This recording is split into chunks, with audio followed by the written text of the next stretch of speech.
दीपक कुमार यादव जी, छत्तीसगढ़ से। श्री राधा वल्लभ श्री राम। महाराज जी, आपके चरणों में मेरा प्रणाम।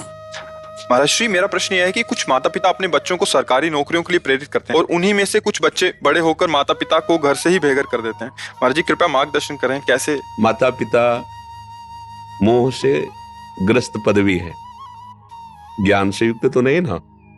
तो ज्ञान से युक्त होने पर माता पिता भगवत मार्ग की शिक्षा देंगे, और अगर मोह से युक्त है तो मात पिता बालक कहीं बुलावें, उदर भरे सोई जतन सिखावें।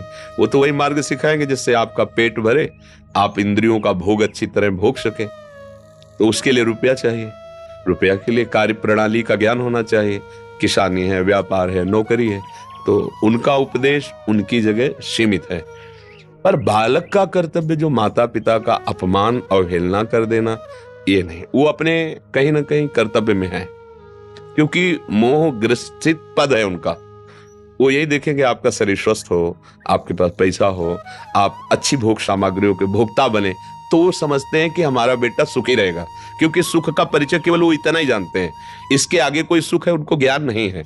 तो ज्ञान ना होने के कारण वो अपनी पदवी जो उनको प्राप्त है, माता पिता का कार्य है बालक का पोषण करना, सदगुरु का कार्य है उसे अज्ञान से निवृत्त करके परम पद में स्थित करना। इसलिए माता पिता के प्यार में और सदगुरु के प्यार में विरोधाभास दिखाई देगा। जब सदगुरु का प्यार प्रारंभ होगा तो सबसे पहले कनेक्शन काटा जाएगा। जननी जनक बंधु सतदारा, तन धन धाम श्रद्ध परिवारा, सबकी ममता ताग बटोरी, मम पद मन बांध बर डोरी। वो अपने आप को एकदम केवल भगवान का भरोसा, भगवान के आश्रित, फिर नौकरी करो, फिर व्यापार करो, और माता पिता को साक्षात भगवान का मंदिर मानकर कि इनके हृदय में भगवान है, उनकी वैसी सेवा करो। ये सदगुरु की आज्ञा होगी। अब माता पिता ने मोहजनित आज्ञा करी और उसने मोहजनित आज्ञा का पोषण किया। अब उसका मोह लग गया दूसरी जगह, ब्याह हुआ, पत्नी हुई, कहती ये तुम्हारे माता पिता हमारी जो सोसाइटी है उसके विरुद्ध नजर आते हैं, हमारे फ्रेंड क्या कहेंगे, कैसे हैं। एक पिता अपने बेटे के यहाँ गया, गांव की बात कह रहे हैं, उसका बेटा थाईलैंड में तो कहाँ था, फिर वो दिल्ली में अपना राजसी ठाट बाट ऐसे। तो जब वो गया तो उनके मित्र लोग बैठे थे, तो पिता, अब गांव का आदमी तो ऐसे मार्किन लगाए, कुर्ता पहने, तो अब वो ना उठा ना प्रणाम किया। तो अब वो तो पिता है, उनका बेटा कैसे हो। तो उनके साथियों ने पूछा कौन है, बोले एक नौकर है हमारे यहाँ सामने ही। तो उनका अच्छा ठीक है, वापस लौट आया। वो न कभी दोबारा पूछने गए, न गांव गए उनके पास। क्या उनको सोसाइटी क्या कहेगी, ऐसे बाप का बेटा है, एक मार्किन पहने, एक कुर्ता पे। ये है मोह की शिक्षा। ये मोह की शिक्षा का फल उनको मिला है। अगर ज्ञान की शिक्षा देते तो उठ करके खड़ा होता, प्रणाम करता, बैठालता और कहता मेरे पूज्य पिताजी हैं। इसे उनका भागवतिक भाव पुष्ट होता। लेकिन भागवतिक भाव को बिना संतों की कृपा के कैसे जाना जा सकता है। तो माता पिता तो अपने हिसाब से ठीक उपदेश करते, पर पुत्र को चाहिए कि जिन माता ने लौकिक दृष्टि से भी देखो ठीक है वो मोह से, पर हमारा कर्तव्य कि जब वृद्धावस्था उनकी आवे तो उनको वैसे ही दुलार करे जैसे उन्होंने मेरी शक्तिहीन अवस्था, बाल्यावस्था में उन्होंने मुझे दुलार किया था। ये कर्तव्य है बालक का, ऐसा कभी नहीं करना चाहिए। और ऐसा जो करता है कि अपने माता पिता का अपमान करता है, माता पिता को अलग कर देता है और वो कष्ट भोगते हैं, तो उसकी दुर्गति पक्की है, यहाँ भी और वहां। वो भी आगे देख ले, उसका परिणाम यही आएगा उसके आगे, और आगे चलकर उसे दंड मिलेगा इस बात का। इसलिए आपको चाहिए कि आप अपने कर्तव्य का पालन करें, माता पिता में भगवत बुद्धि करके उनकी आज्ञा से, उनकी सेवा के लिए, चाहे वो गृह कार्य, किसानी हो, व्यापार हो, नौकरी हो, कुछ भी हो, खूब धन कमाओ धर्म से, और परिवार की सेवा माता पिता के भगवत भाव से, और नाम जप करो, कल्याण हो जाएगा। इसी में परम कल्याण हो। कभी माता पिता का अपमान न करें। ये जो आज की धूर्तता पढ़ाई से बढ़ रही ना, पढ़ लिख कर अपने को बहुत बुद्धिमान समझ रहे और वयोवृद्ध माता पिता को मूर्ख समझ रहे, उनकी अवहेलना करते हैं, ये बहुत निंदनीय कार्य है। नहीं, हृदय बिछा देना चाहिए।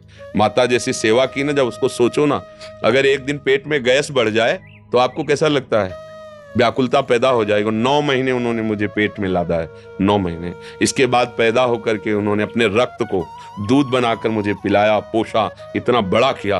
तो हमारा कर्तव्य है, जैसे कहते कि आप लोग तो जो गति न रुपए से होती, न तपस्या से होती, न बड़ी बड़ी साधनाओं से होती, वो गति मेरे माँ को मिलेगी, मेरे पिता को मिलेगी, क्योंकि हम निरंतर भगवान में उनके द्वारा सजाए हुए जीवन को समर्पित करके उसका फल उनको प्राप्त होगा।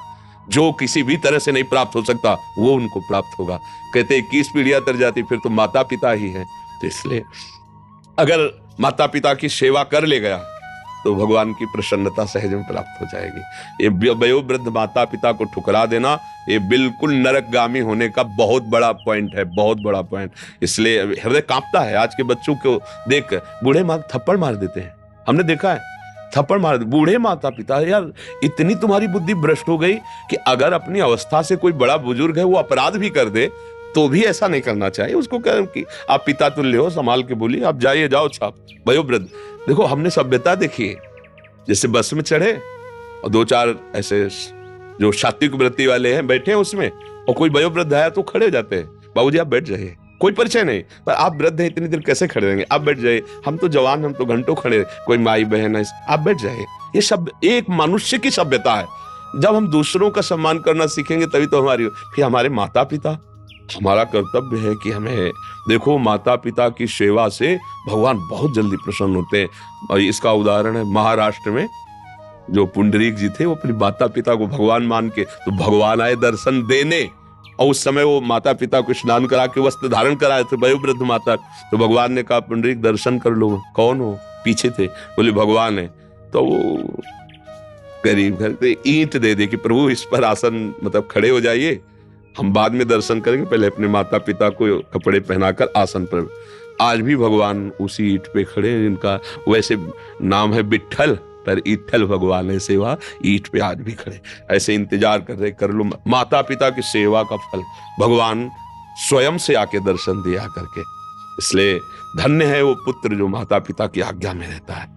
और उनका कर्तव्य देखो, कोई भी माँ अपने बच्चे के पास जाएगी ना, पहला काम, तुमने शाम के ठीक से भोजन पाया था कि नहीं? अगर सुबह मिलेगी, पाया था कि नहीं? तुम्हें अच्छी नींद आई ना? अच्छा, तो थकावट तो नहीं हुई आने में? वो केवल इस बात पर, वो केवल अपने बच्चे को सुखी देखना चाहती है, यही उसका सारे जीवन का फल है। और हमारा क्या कर्तव्य कि ऐसी माँ को, ऐसे पिता को अनाथालय में भेज दें, वृद्धा, जब उनको हमारी जरूरत है तो पर हो जाता है।